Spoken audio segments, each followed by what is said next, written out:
Last video we have seen the modulator section. Now let us see the electrical sources. There are different electrical sources like AC and DC.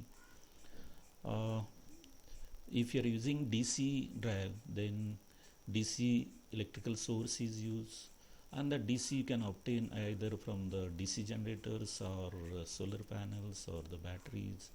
And for AC drives we use AC sources. AC sources may vary from 400 to 400 volt to 3.3 kilovolt or 6.6 kilovolt or 11 kilovolt, depending upon the power requirement at the output. So depending upon the type of source, the DC drives are classified into two classes. One is AC drive and second is DC drive. Third part is a control unit. Control unit for a power modulator is provided in the control unit. It matches the motor and power converter to meet the load requirement. That controls the overall the system depending upon the output requirement. It senses the output requirement and it gives that input or controlling quantity to the input so that the speed, torque or any other quantity is controlled.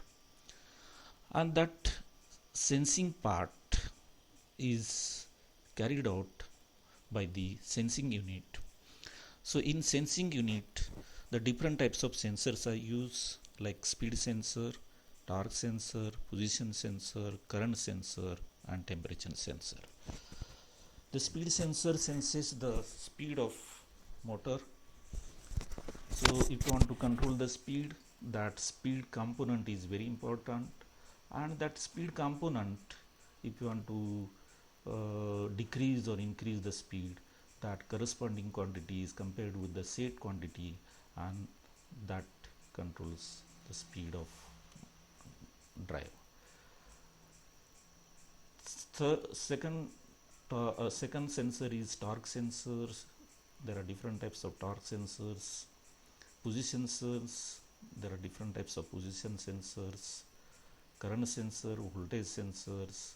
So if it is overloaded or underloaded, or if you want to control the speed by using voltage control, so these sensors plays a major role or vital role in the control system. Temperature sensor is one of the important sensor by which you can sense the temperature of the drive or motor. Next part is classification of electrical drives. As I told, depending upon the source, depending upon the type of source, depending upon the type of electrical power given to the DC motor, the drives are classified into two classes. One is DC drive and second one is AC drive. In DC drive, AC quantity is given to the DC motor, so it is called as DC drive. Further, DC drives are classified into two classes. One is non-generative and second one is regenerative DC drives. In non-regenerative DC drives, the drives work only in the first quadrant. That is, unidirectional motion is carried out in this type of DC drive. That is forward motion. But in case of regenerative DC drive, this DC drive works in all four quadrants of operations of DC motor, wherein we can carry out forward motion as well as reverse motion of the motor.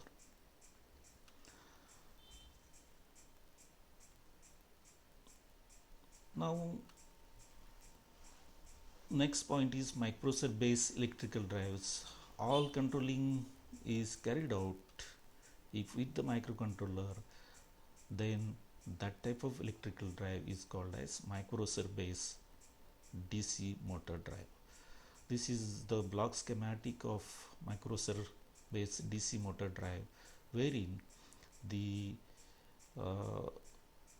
different sensors, that is tachometer or the current sensors, that sensing quantity is in analog form, and that analog form quantity is converted into digital form with the help of ADCs, and that digital data concerned with the current coming from the mains supplied to the converters, and the tachometer quantity, that is analog quantity, which is concerned with the speed of DC motor.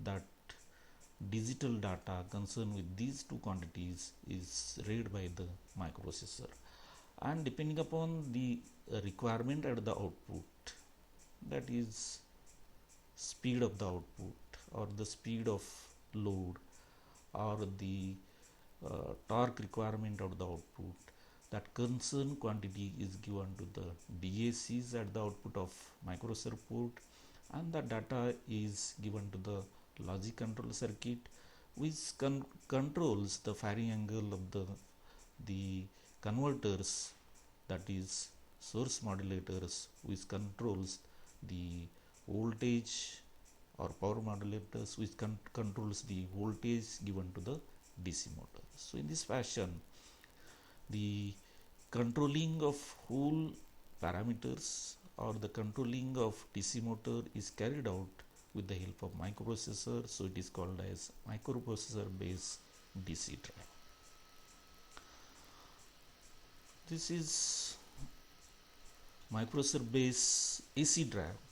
It is same as the previous one, only difference is here instead of DC, AC is given to the three-phase induction motor, and the electrical quantities of that AC is controlled with the help of microprocessor by sensing the load parameters, by sensing the speed of three-phase induction motor, and these quantities are read by the microprocessor, and depending upon the output requirement at the load, these quantities are control quantities are given to the DACs, and those DACs control quantities, these are applied to the firing circuit present in the inverter, and depending upon the output requirement, the output frequency or the output voltage is varied with the help of firing circuit, and in this fashion the speed or the torque or the load of output of three-phase induction motor or the position of three-phase induction motor is controlled by the help of microprocessor. So this is the block schematic of microprocessor based AC drive. So detailed block diagram of microprocessor based traction drive is as shown in the figure. All blocks are self-explanatory.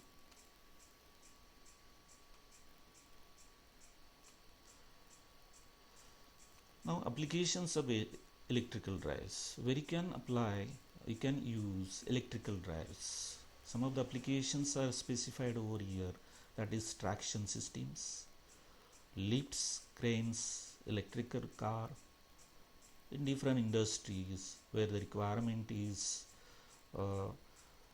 where the speed, torque, power requirement is there, where immediately increase or decrease load or speed is required, or speed depending upon the foreground operation of speed torque is requirement is there.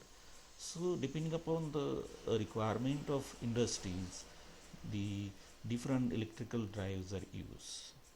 So these are the applications of electrical drives. What are the advantages of electrical drives over other drives, that is mechanical drives? The first most important advantage is cost is too low as compared to another system of the drive. The system is more simple and clean. The control is very easy and smooth as it is electrical form, flexible in layout. There is a facility for remote control as it is electrical control, so you can control remotely in this electrical drive. Transmission of power from one place to another place can be done with the help of cables instead of long shafts. In mechanical drives we need the shafts, but in electrical drives there is no need to use shafts.